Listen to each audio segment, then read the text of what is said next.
Hazrat Yusuf AS faced great challenges and adversity, yet his patience and noble character led to his success.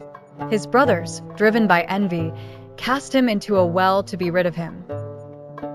Yusuf AS, however, bore his trials with enduring patience, maintaining his integrity throughout. Despite being wronged, Yusuf AS did not succumb to bitterness. When he was later elevated to a high position in Egypt, he exhibited wisdom and compassion rather than seeking revenge.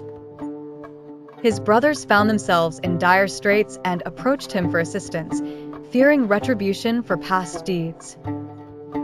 But Yusuf AS responded with grace and mercy, telling them, "This day let there be no reproach against you.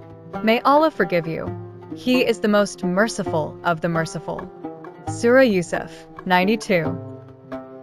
This profound story imparts lessons of patience, forgiveness, and virtuous conduct, illustrating that true righteousness lies in overcoming personal grievances for the greater good.